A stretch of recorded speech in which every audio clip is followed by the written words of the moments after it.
ചില കാഴ്ചകൾ അങ്ങനെയാണ്. കണ്ടു നിന്നാൽ നമ്മൾ കണ്ണെടുക്കാൻ തോന്നില്ല. അതുപോലെ മനോഹരമായ ഒരു കാഴ്ചയാണ് നടു റോട്ടിലിരുന്നു കൊണ്ട് അമ്മമാൻ തൻ്റെ കുഞ്ഞിന് പാല് കൊടുക്കുന്ന ഒരു മനോഹരമായ രംഗം. എന്നെ ഏറെ സന്തോഷിപ്പിച്ചത് അതൊന്നുമല്ല, ആ ഒരു രംഗം കണ്ടിട്ട് അവയെ ഉപദ്രവിക്കാതെ എല്ലാവരും ക്ഷമയോടെ ആ ഒരു രംഗം കണ്ടു നിന്നു എന്നുള്ളതാണ്. മനുഷ്യത്വം നഷ്ടപ്പെട്ടിട്ടില്ലാത്ത, തിരക്കില്ലാത്ത ഒരുപാട് മനുഷ്യരെ നമുക്കവിടെ കാണാം. ലോകത്ത് പൊട്ടുന്ന ബോംബിൻ്റെയും അതേപോലെ തന്നെ അരുങ്കൊലകളുടെയും ഒക്കെ ഉത്തരവാദിയായി പ്രവാചകൻ സല്ലല്ലാഹു അലൈഹി വസല്ലമയെ പ്രതിഷ്ഠിച്ച് വിമർശിക്കുന്നവർക്ക് മുന്നിൽ ഇത്രയെങ്കിലും പറയണം. നല്ലൊരു റോഡാണ്, ഒരു ഫോറസ്റ്റിലൂടെയുള്ള റോഡാണ്.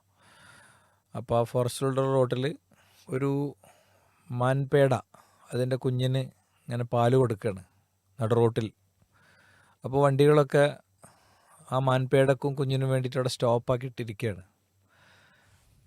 അത് കുഞ്ഞ് പാല് കുടിച്ച് കഴിയണത് വരെ എന്ത് ചെയ്തു, ആ റോട്ടിലുള്ള വണ്ടികളൊക്കെ അവിടെ നിർത്തി ബഹളം ഉണ്ടാക്കാതെ ഹോണടിക്കാതെ പാല് കുടിച്ച് ചെറിയ കുഞ്ഞാണ് പോയപ്പോൾ അമ്മയോടൊന്ന് പോയി ഫ്രീ ആക്കി കൊടുത്തു.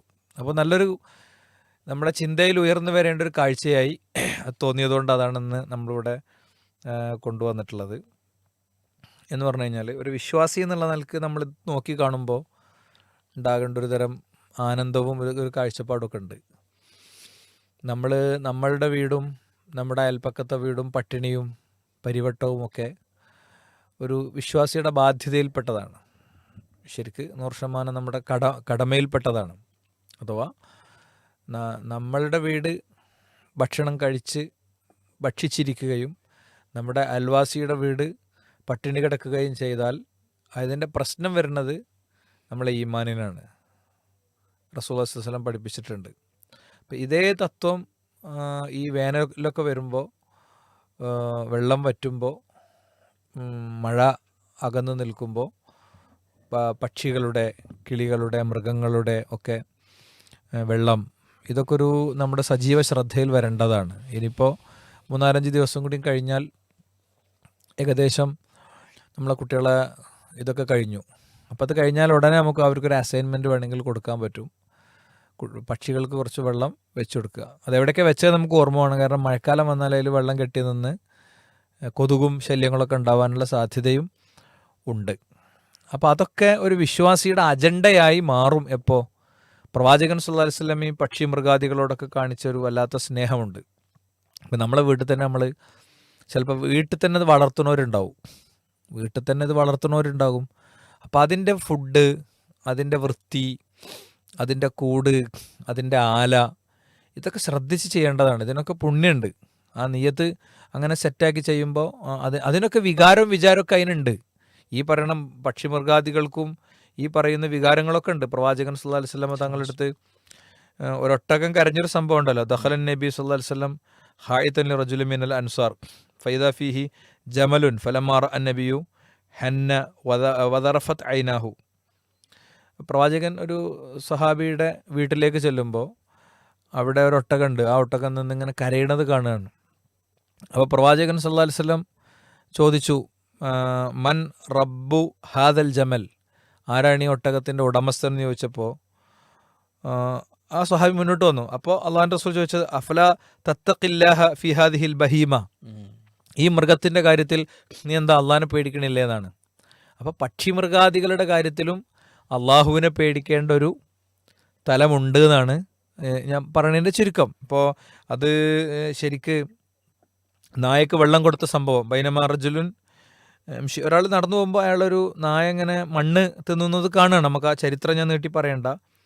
അപ്പോൾ അയാൾ നസഅത് ലഹു ബിഹി ഫസഖത്തുഹു, തൻ്റെ ഷൂ ഊരിയിട്ട് അതിൽ വെള്ളം എടുത്തിട്ട് അതിനെ കുടിപ്പിച്ചു. അല്ലാഹു സുബ്ഹാനഹു വ തആല അയാൾക്ക് സ്വർഗമുണ്ട് എന്ന് തീരുമാനിക്കുകയാണ്. അത് ആ വ്യക്തിക്ക് അറിയിപ്പ് കിട്ടുകയാണ്. അതേപോലെ തന്നെ പൂച്ചയെ കെട്ടിയിട്ട സ്ത്രീയുടെ സംഭവം, ഉദ്ദിബത് ഇംറഅത്തുൻ ഫി ഹിർറത്തിൻ സജനത്ഹ ഹത്താ മാതത്, കെട്ടിയിട്ടു, അതവിടെ കിടന്ന് ചത്തുപോയി. അങ്ങനെ ചെയ്ത സ്ത്രീക്കും നരകമുണ്ട് എന്നാണ്. അപ്പോൾ പക്ഷിമൃഗാദികളുടെ സംരക്ഷണം, പരിപാലനം, അവക്ക് വേണ്ട കാര്യങ്ങൾ ചെയ്യുക, ഇതിലൊക്കെ വിശ്വാസപരമായൊരു ബാധ്യതയുണ്ട് എന്നാണ് നമ്മളിവിടെ പറയാൻ ശ്രമിക്കുന്നത്. അപ്പോൾ അത് ഇപ്പോൾ ചിലപ്പോൾ എന്താ പറയുക, ഈ കൂട്ടിൽ വളർത്തുന്ന പെറ്റ്സ് ഉണ്ടാവുമല്ലോ, പെറ്റ്സിനെ കൂട്ടിലിടുന്നത് അത്ര തന്നെ പ്രശ്നമാവില്ല. കാരണം അവരെ പുറത്ത് വിട്ടാലായിരിക്കും ചിലപ്പോൾ പ്രശ്നം ഉണ്ടാകുക. എന്നാൽ അതല്ലാത്ത നമ്മളൊരു പക്ഷിനെ കണ്ടു, ആ പക്ഷിനെ പിടിച്ചു കൂട്ടിലിട്ടു, അതൊരു പ്രശ്നം ഉണ്ടായില്ല. അത് പരിശോധിച്ച് ചെയ്യേണ്ടതാണ്. കാണാൻ ഭംഗിയുള്ളതുകൊണ്ട് മാത്രം അങ്ങനെ ചെയ്യുന്നത് ശരിയല്ല. കാരണം റസൂലുള്ളാഹി സ്വല്ലല്ലാഹു അലൈഹി വസല്ലം നടന്നു പോകുമ്പോൾ ഒരു പക്ഷി പ്രവാചകൻ സല്ലല്ലാഹു അലൈഹി വസല്ലം തങ്ങളുടെ സംഘത്തിൻ്റെ പിന്നാലെ വന്ന ഒരു ചരിത്രം നമുക്കൊക്കെ അറിയാം. പ്രവാചകൻ സല്ലല്ലാഹു അലൈഹി വസല്ലം ചോദിച്ചു, ആരാണ് ആ പക്ഷിയുടെ കുഞ്ഞിനെ പിടിച്ചു വെച്ചതെന്ന് ചോദിച്ചു. ആരാണ് ആ പക്ഷിയുടെ കുഞ്ഞിനെ പിടിച്ചു വെച്ചത്, തിരിച്ചു കൊടുക്കുക എന്ന് പറഞ്ഞു. അപ്പോൾ സ്വഹാബികൾ തിരിച്ചു കൊടുത്തു. അപ്പം ശരിക്ക് ഒരു പക്ഷിയുടെ കരച്ചിലിൽ പോലും ആ പക്ഷിയുടെ അസ്വസ്ഥതയെ തിരിച്ചറിയാണ് ആ യാത്രാ സംഘത്തിൻ്റെ തലവൻ, ആ സൈന്യത്തിൻ്റെ സൈന്യാധിപൻ. ഇത് ലോകത്തെ 2 രാഷ്ട്രങ്ങളിൽ 2 ഭ്രാന്തന്മാരിരുന്ന് ആയിരക്കണക്കിന് മനുഷ്യരെ കൊന്നൊടുക്കുന്ന വളരെ വളരെ കണ്ടിന്യൂസ് ആയ യുദ്ധപ്രക്രിയയാണ് ഇപ്പോൾ നമ്മളെ നാട്ടിൽ പലപ്പോഴും നടന്നുകൊണ്ടിരിക്കുന്നത്. നമ്മളെ അടുക്കളനെ അടക്കം ബാധിച്ച കാലത്താണ് നമ്മൾ ജീവിക്കുന്നത്. അവിടെയാണ് ഒരു സൈന്യം മുന്നോട്ട് പോകുമ്പോൾ ആ സൈനികൻ്റെ ഉള്ളിൽ ഉള്ള ആർദ്രതയുടെ, സ്നേഹത്തിൻ്റെ, കാരുണ്യത്തിൻ്റെ ഒക്കെ വിശാല തലാണ് ആ പക്ഷിക്കുഞ്ഞിനെ വളരെ സ്നേഹപൂർവ്വം കയ്യിൽ വെച്ചതാണ് അവർ. പരിപാലിക്കാനും പരിരക്ഷിക്കാനും വേണ്ടിയാണ്, അല്ല അതിനെ ദ്രോഹിക്കാനല്ല. പക്ഷേ അമ്മക്കിളി കൂടെ വന്നപ്പോൾ പ്രവാചകൻ സ്വല്ലല്ലാഹു അലൈഹി വസല്ലം തിരിച്ചു കൊടുക്കാൻ വേണ്ടി പറയാണ്. അപ്പോൾ ഒരു വളരെ വ്യത്യസ്തങ്ങളായ ഒരുപാട് മെസ്സേജുകൾ കിട്ടുന്ന ഒരു കാര്യമാണിത്. അപ്പോൾ ഈ വീഡിയോ കണ്ടപ്പോൾ ഇതൊക്കെ മനസ്സിൽ ഓർമ്മ വന്നു. ലോകത്ത് പൊട്ടുന്ന ബോംബിൻ്റെയും അതേപോലെ തന്നെ അരുങ്കൊലകളുടെയും ഒക്കെ ഉത്തരവാദിയായി പ്രവാചകൻ സല്ലല്ലാഹു അലൈഹി വസല്ലമയെ പ്രതിഷ്ഠിച്ച് വിമർശിക്കുന്നവർക്ക് മുന്നിൽ ഇത്രയെങ്കിലും പറയണം എന്ന് തോന്നിയതുകൊണ്ടാണ് നമ്മൾ ചിന്തയിൽ ഈ വിഷയം എടുക്കുന്നത്. ഒരു അമ്മ, ഒരു കുഞ്ഞ്, അവർ തമ്മിലുള്ള ആ ബന്ധം, ആ കുഞ്ഞിൻ്റെ പാല് കുടിക്കാനുള്ള സ്വസ്ഥമായ ഒരവകാശം അത് വകവെച്ച് കൊടുക്കണം എന്നൊക്കെ വിചാരിച്ചിട്ടാണ് ആളുകൾ വണ്ടി നിർത്തി അവിടെ കാത്തിരിക്കുന്നത്. ഒരു മൃഗത്തോടാണത്.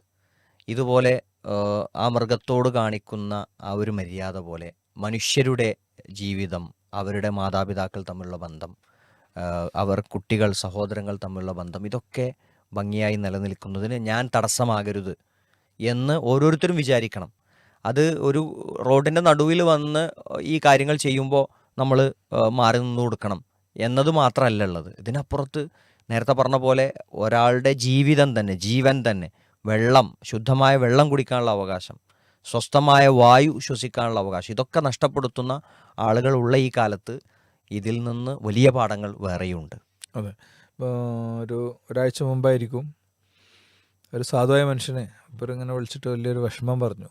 തൊട്ടപ്പുറത്ത് വലിയൊരു ഫ്ലാറ്റ് സമുച്ചയം ഉണ്ടാക്കുകയാണ് ഒരു ടീം. അപ്പോൾ അതിൻ്റെ ടോയ്ലറ്റ് വേസ്റ്റ് ഇയാളെ കിണറ്റിലാണ്. മനസ്സിലായില്ലേ? അയാൾക്ക് പറയാനുള്ള ശക്തിയില്ല. അയാളത് പറഞ്ഞിട്ട് അവർ മൈൻഡ് ചെയ്തിട്ടില്ല. എങ്ങനെയോ യാദൃശ്ചികമായിട്ട് ഇതിൻ്റെ ടേസ്റ്റും ഇതൊക്കെ മാറിയപ്പോൾ ആരോ പറഞ്ഞ് അയാൾ ടെസ്റ്റിങ്ങിന് കൊടുത്തപ്പോഴാണ്.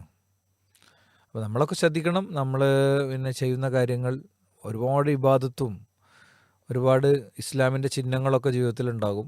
മനുഷ്യരെ ദ്രോഹിക്കണ കാര്യങ്ങളെയൊക്കെ വരുന്നുണ്ടോയെന്ന് നമ്മൾ എന്ത് ചെയ്യേണ്ടതാണ്? ഓരോരുത്തരും പരിശോധിക്കേണ്ടതാണ്.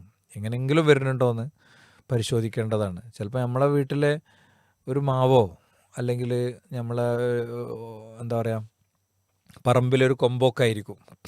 അത് വേറുള്ളവർക്ക് പ്രയാസം ഉണ്ടാക്കുന്നുണ്ടെങ്കിൽ അത് തീർത്തു കൊടുക്കുക തന്നെയാണ് വേണ്ടത്. കാരണം ആ ഒരു കൊമ്പിൻ്റെ താഴെ ഭയത്തിലല്ല അവർ ജീവിക്കേണ്ടതെന്നുള്ള കാര്യത്തിൽ സംശയമല്ല. അപ്പോൾ അത് ചിലപ്പോൾ വീട്ടിലെല്ലാവരെയും പറഞ്ഞ് കൺവിൻസ് ചെയ്യണമെങ്കിലൊക്കെ ചിലപ്പോൾ ടൈം എടുക്കും. കാരണം പ്രായം ചെന്ന ആളുകൾ ഈ മരവും ചെടിയൊക്കെ അവർക്ക് ഭയങ്കര പ്രധാനപ്പെട്ടതായിരിക്കും. അവരങ്ങനെയൊന്നും ആലോചിക്കുന്നുണ്ടാവില്ല. ഈ നമ്മുടെ മദ്രസകളിൽ കൊച്ചുകുട്ടികളെപ്പോലും ഏറ്റവും ചെറിയ പ്രായത്തിൽ പഠിപ്പിച്ചു കൊടുക്കുന്നൊരു ഹദീസ്, ഫീ കുല്ലി ഖബദിൻ റത്ബത്തിൻ അജർ. അതെ. പച്ചക്കരളുള്ള ഏതൊരു ജീവിയോടും കാരുണ്യം കാണിക്കുന്നത് പുണ്യമാണെന്നാണ്, പ്രതിഫലമാണെന്നാണ്. അതൊരു ആരാധനയാണ്, ഇബാദത്താണ്.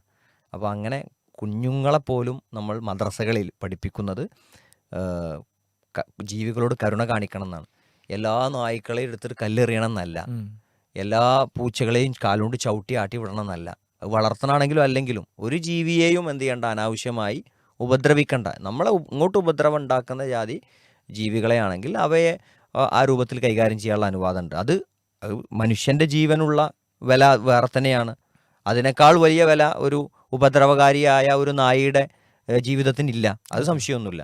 പക്ഷേ ബാക്കി ജീവജാലങ്ങളെല്ലാം ഇങ്ങോട്ട് ഉപദ്രവങ്ങളൊന്നും ഉണ്ടാകാതിരിക്കുന്ന സാധാരണഗതിയിൽ ജീവിതം നയിച്ചു കൊണ്ടുപോകുന്ന ജീവജാലങ്ങളോട് കാരുണ്യത്തോടു കൂടിയും ദയയോടുകൂടിയും പെരുമാറണം എന്ന കാര്യത്തിൽ സംശയമൊന്നുമില്ല.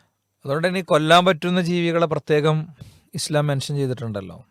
കൊല്ലാൻ പറ്റുന്നതും കൊല്ലേണ്ടതും ഒക്കെ അങ്ങനെ തന്നെ പറഞ്ഞിട്ടുണ്ട്.